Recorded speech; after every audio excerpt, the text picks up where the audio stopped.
तो कहानी के शुरुआत में हमें एक मॉडल दिखाई जाती है जिसका नाम किम्बरली होता है, जो अपने रियलिटी शो की शूटिंग करने के लिए वेस्ट वर्जीनिया के जंगलों में जा रही होती है। तो लोकेशन कंफर्म करने के लिए वो अपने मैनेजर को कॉल करती है। तभी उसके सामने दो रास्ते आ जाते हैं। तब उसका मैनेजर उसे पेपर फैक्ट्री वाले रास्ते पर जाने के लिए बोलता है। तब वो मॉडल किम्बरली भी उसी रोड पर चल पड़ती है। उस रास्ते पर आते ही नेटवर्क न होने की वजह से उसकी कॉल कट जाती है। उसका ध्यान अपने मोबाइल फोन पर ही था। तब कोई आदमी उसकी कार से बुरी तरह से टकरा जाता है। किम्बरली काफी घबरा जाती है। तब घबराते हुए वो उस आदमी को देखने जाती है। तब किम्बरली देखती है कि वो आदमी अभी भी जिंदा है। यह देखकर कि वो आदमी जिंदा है तो किम्बरली उसकी मदद करना चाहती थी, लेकिन वो आदमी किम्बरली पर झपटता है और उसका नीचे वाला लिप्स पूरा झपट कर खा जाता है। किम्बरली दर्द से बहुत तड़प रही होती है और फिर अपने बचाव के लिए अपनी कार की तरफ भागती है। लेकिन तभी एक और आदमखोर उसके सामने आ जाता है। उस आदमखोर का नाम थ्री फिंगर होता है। वो किम्बरली को सीधा खड़ा करता है और फिर कुल्हाड़ी से उसके दो टुकड़े कर देता है। अब वो आदमखोर किम्बरली का हाफ पार्ट ले जाते हुए दिखते हैं। अब हमें डेल मर्फी नाम का एक आदमी दिखाया जाता है जो कि रिटायर्ड कर्नल होता है। किम्बरली जिस रियलिटी शो की पार्टिसिपेंट थी उसी रियलिटी शो को ये होस्ट कर रहा होता है। इस रियलिटी शो का नाम अपोकलिप्स होता है। इस शो में कुल 6 पार्टिसिपेंट्स होते हैं, लेकिन किम्बरली को रास्ते में ही उन आदमखोरों ने मार दिया था। तो शो का डायरेक्टर जिसका नाम माइकल था, उसने इस शो के सेकंड प्रोड्यूसर मारा को ही किम्बरली की जगह 6th कंटेस्टेंट बनाकर शो को स्टार्ट कर देता है। शो के लिए वहां पूरे जंगल में कैमरा लगा दिया जाता है सभी कंटेस्टेंट पर नजर रखने के लिए, और उसके साथ ही सभी कंटेस्टेंट के बॉडी पर भी कैमरा लगा दिया जाता है। उसके बाद उस रियलिटी शो की शूटिंग को शुरू कर दिया जाता है। उन सभी कंटेस्टेंट को सभी रूल बताकर उन्हें टीम में डिवाइड कर दिया जाता है और उनको जंगल में खाना ढूंढने का टास्क दिया जाता है। तब हमें कैमरा की फुटेज दिखाई जाती है जो उन्होंने शो के लिए लगाया था, और फुटेज में हमें दिखता है कि नील टॉयलेट कर रहा था। तभी थ्री फिंगर पीछे से आकर उसका गला काट देता है। उसके बाद हमें रिटायर्ड कर्नल डेल को दिखाया जाता है जो कि कैमरा का सेटअप कर रहा था। तभी वो देखता है कि किसी ने उसके एटीवी के व्हील पर तीर मार के उसका टायर पंक्चर कर रखा है। उसके बाद कोई उस पर भी तीरों से वार करने लग जाता है। तभी वो एक पेड़ के पीछे छुप जाता है, लेकिन तभी सामने से उस पर कोई कुल्हाड़ी से हमला करता है। लेकिन रिटायर्ड कर्नल डेल की किस्मत अच्छी थी, वो दोबारा बच जाता है। तभी रिटायर्ड कर्नल डेल अपना चाकू निकालकर थ्री फिंगर के सीने पर मारता है, लेकिन थ्री फिंगर को उस चाकू का जरा भी असर नहीं पड़ता और वो अपने ही सीने से चाकू निकालकर अपने खून को चाटने लग जाता है। तभी अचानक से वहाँ एक और आदमखोर आता है जो कि पीछे से डेल को एक जोरदार नॉकआउट पंच मारता है और डेल वही बेहोश हो जाता है। अब हमें माइकल दिखाया जाता है जो कि टीम ए की शूटिंग कर रहा होता है। माइकल अपने शो को ज्यादा फेमस करने के लिए जेक और एलेना को इंटीमेट होने के लिए बोलता है, लेकिन जेक इसके लिए मना कर देता है और वहाँ से चला जाता है। लेकिन एलेना शारीरिक संबंध बनाने के लिए हाँ कर देती है और माइकल को ही उसके साथ फिजिकल होने को बोलती है। अब हमें दिखाया जाता है कि नीना और मारा को एक टास्क मिलता है जिसमें उन दोनों को रिवर के बीचों बीच जाकर एक टैग लेना था,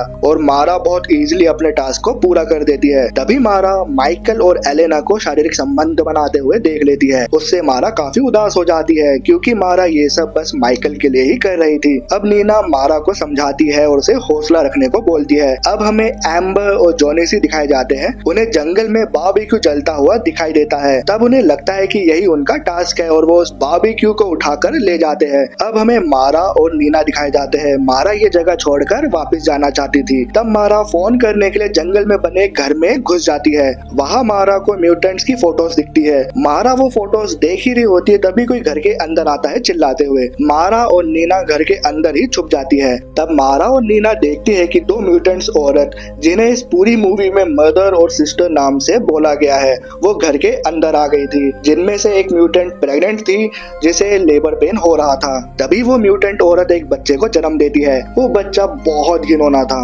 नीना और मारा उस बच्चे को देख रही होती है। तभी वो म्यूटेंट सिस्टर उन दोनों को देख लेती है। तब मारा और नीना एक रूम में घुसकर दरवाजा बंद कर देती है, लेकिन वो म्यूटेंट सिस्टर दरवाजा तोड़ने लगती है। रूम से बाहर निकलने की बस एक जगह थी, टॉयलेट पिट। तो मारा और नीना को ना चाहते हुए भी उन म्यूटेंट्स के टॉयलेट पिट से बाहर आना पड़ता है। दोनों अपनी जान बचाने के लिए बहुत तेजी से भाग रही थी, लेकिन एक और म्यूटेंट जिसका नाम पा होता है वो उन दोनों को देख लेता है और सीधा एक कुल्हाड़ी उनकी तरफ फेंकता है जो सीधा मारा के सर में घुस जाती है। पा मारा को मारने के बाद नीना के पीछे पड़ जाता है, लेकिन नीना छुपकर अपनी जान बचा लेती है। अब हमें माइकल और एलेना दिखाए जाते हैं। तो अपना कार्यक्रम पूरा करके माइकल वापस शूटिंग एरिया की तरफ चला जाता है और एलेना वहाँ पर अकेले ही थी। म्यूटेंट ब्रदर काफी समय से वहाँ छुपकर माइकल और एलेना का कार्यक्रम देख रहा था और तब सिस्टर भी वहाँ आ जाती है और ब्रदर को पीछे से पीटने लग जाती है। एक्चुअली म्यूटेंट फैमिली आपस में ही शारीरिक संबंध बनाया करते थे, लेकिन ब्रदर किसी दूसरी लड़की को देख रहा था तो वो म्यूटेंट सिस्टर काफी जेलस हो जाती है। म्यूटेंट्स को देखकर एलेना वहाँ से भागने लगती है, लेकिन वो म्यूटेंट सिस्टर उसे चाकू से इतना मारती है कि एलेना की स्पाइन तक दिखने लग जाती है और एलेना की मौके पर ही मौत हो जाती है। अब हमें रिटायर्ड कर्नल डेल को दिखाया जाता है। उसे होश आ जाता है, उसे थ्री फिंगर ने उल्टा लटकाया होता है। अब अपने सामने डेल थ्री फिंगर को देखता है जो कि नील को डिनर के लिए काट रहा था। तभी पा और माँ वहाँ पर ट्रक लेकर पहुँच जाते हैं और वो दोनों मारा की डेड बॉडी को वहाँ रख कर चले जाते हैं। फिर थ्री फिंगर डेल को मारने के लिए उसके पास आता है, लेकिन डेल थ्री फिंगर को घायल करके खुद को आजाद कर लेता है और फिर डेल और थ्री फिंगर के बीच काफी लड़ाई होती है, लेकिन फिर थ्री फिंगर की गन छीनकर उसे ही गोली मार देता है। अब हमें माइकल दिखाया जाता है जो वैनिटी वैन में आकर कैमरा को चेक कर रहा था, लेकिन तभी वैनिटी वैन चलने लगती है। माइकल को लगता है नील उसकी वैनिटी वैन को चला रहा होगा, लेकिन उस वैनिटी वैन को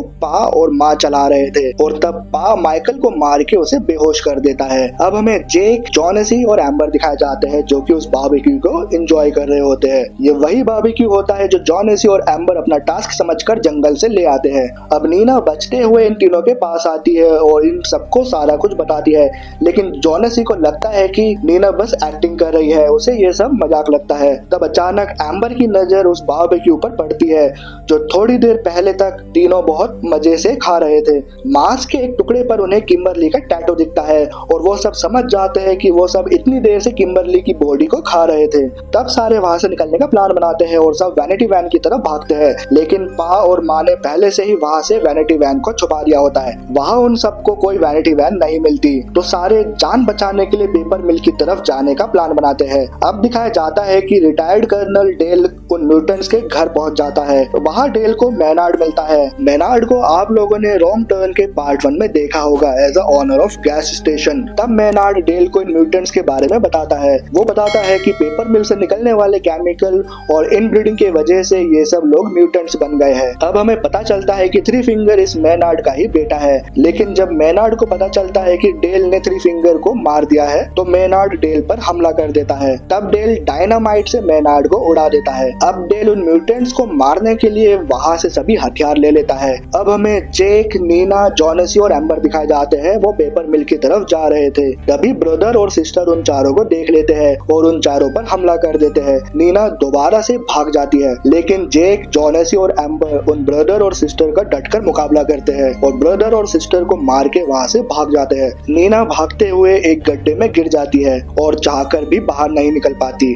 अब जेक, जॉनेसी और एम्बर को पेपर मिल की तरफ जाने को बोलता है और खुद नीना को ढूंढने निकल जाता है। तब नीना की आवाज सुनकर जेक नीना तक पहुंच जाता है और नीना को गड्ढे से बाहर निकाल लेता है, लेकिन नीना को निकालते हुए जेक का एक शोल्डर डिसलोकेट हो जाता है। तब जेक और नीना ट्रक की आवाज सुनते हैं और वहां से भागने लगते हैं, लेकिन भागते भागते वो दोनों एक खाई के किनारे पहुंच जाते हैं और नीचे से नदी बह रही होती है। तब सिस्टर भी वहां पहुंच जाती है और उन दोनों पर गोली चलाने लगती है। तो बचने के लिए जेक और नीना नदी में कूद जाते हैं। अब हमें एम्बर और जॉनेसी दिखाए जाते हैं। जॉनेसी एक ट्रैप में फंस जाता है तो एम्बर उसे बचाने की कोशिश करती है, लेकिन दोनों ही ट्रैप में फंस जाते हैं। अब वहाँ पा और ब्रदर पहुंच जाते हैं। तब ब्रदर एक ही तीर से दोनों को मार देता है। अब हमें नीना और जैक दिखाए जाते हैं जो कि पेपर मिल तक पहुंच चुके होते हैं। पेपर मिल के अंदर उन्हें उनकी वैनिटी वैन मिल जाती है। वैन के अंदर से माइकल की चिल्लाने की आवाज आ रही थी, तो दोनों माइकल को बचाने के लिए वैन के अंदर चले जाते हैं। तब जेक टीवी स्क्रीन पर देखता है जिसमें माइकल दिखाया जाता है। माँ माइकल को बेरहमी से गला काटकर मार देती है। तब हमें दिखाया जाता है कि सिस्टर और पा ने जेक और नीना को पकड़ लिया है। अब नीना होश में आती है और देखती है कि उसे किसी ने डाइनिंग टेबल पर बिठा रखा होता है और वहीं पर देखती है कि जेक को भी वहीं पे टांगा हुआ होता है। म्यूटेंट्स तब डिनर करने से पहले एक दूसरे का हाथ पकड़कर प्रे करते हैं और उसके बाद ब्रदर फोर्सफुली नीना को भी खाना खिलाने लग जाता है। तब उन दोनों को पता चलता है कि वो पेपर फैक्ट्री ही उन म्यूटेंट्स का घर होता है। उसके बाद दिखाया जाता है कि माँ एक बड़ी सी ग्राइंडिंग मशीन में बचे कुचे वेस्ट बॉडी पार्ट्स को फेंक रही थी। तभी हमें डेल दिखाया जाता है जो माँ को छुपकर देख रहा होता है। तभी रिटायर्ड कर्नल डेल बाहर आता है। तब उसके चलने से आवाज होती है जो कि म्यूटेंट्स सुन लेते हैं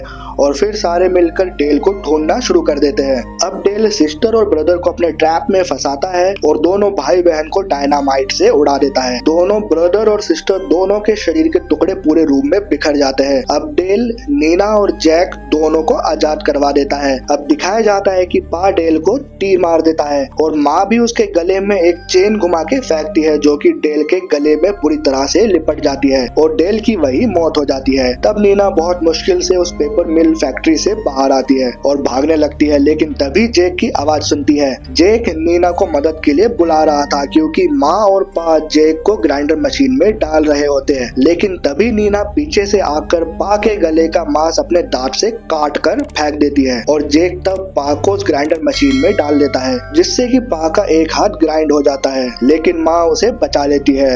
लेकिन तभी नीना एक मशीन का लीवर खींचती है जिससे कि चेन से बंधी एक बड़ी सी लकड़ी माँ और पा की तरफ जोर से आती है और उन दोनों को ग्राइंडर मशीन में डाल देती है जिससे कि माँ और पा दोनों की बॉडी ग्राइंड हो जाती है। और फिर नीना और जेक वहां रखी एक कार में बैठकर वहां से निकल जाते हैं और अब हमें थ्री फिंगर दिखाया जाता है जो कि जिंदा होता है और वो उस न्यूली बोर्न म्यूटेट बच्चे को पेपर मिल से निकल रहे केमिकल को फीड करा रहा होता है, वो भी मारा की कटी हुई फिंगर से।